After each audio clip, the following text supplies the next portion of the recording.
Megastar Sharon Cuneta pumapalakpak dahil nga sa saya na nararamdaman ngayon sa relasyon ni Piolo at Casey. Ano kaya ang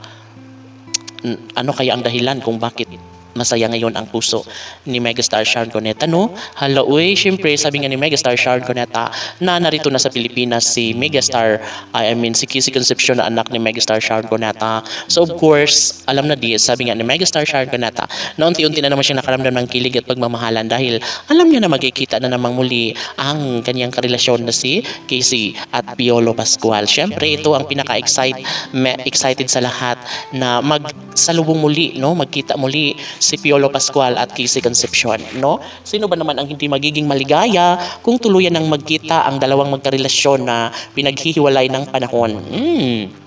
Siyempre, hiling ni Megastar Sharon Cuneta na magkaroon sana ng bagong pinikula si Casey at Piolo dahil marami talagang nag-aabang dito, marami ang nangangarap na maisakatuparan nga ang lahat ng ito. Hindi kaya naging makulit ang panahon para ipagpatuloy ang kanilang pagmamahalan? Gayong nariyan naman ang ina ni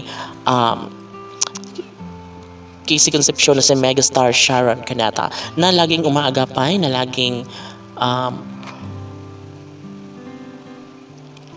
sumusuporta sa relasyon ni Papa P at Christina. Ang pagkakaroon ng pinikula ni Casey at Piolo, ito talaga ang matagal ng pinangarap ng taong bayan, no? Anong saya ang mararamdaman ng mga Pilipino saan mang sulok ng mundo kung magiging makatotohanan nga ang lahat. Siguro nga, aminado naman si Megastar Sharon Cuneta na talagang marami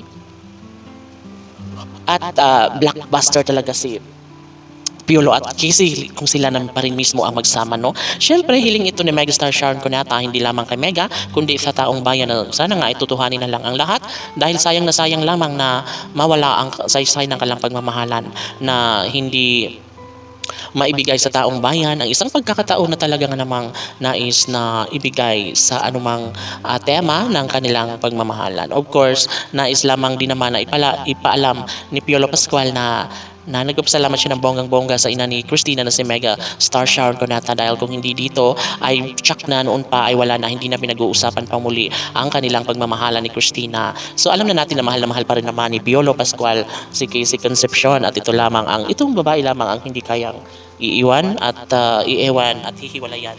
Siyempre matatakot din naman si Papa P kay Megastar Sharon Cuneta dahil tsak na magiging malungkot ito kapag iiwanan niya ng tuluyan si Christina. Kaya sabi nga ni Megastar Sharon Cuneta kapag matuluyan kasal ni Papa P at Christina ay talaga nga namang mag-celebrate ang lahat dahil happy sila kapag si Papa P at Christina ang magkatuluyan. Kasi VG Fanatics, laban!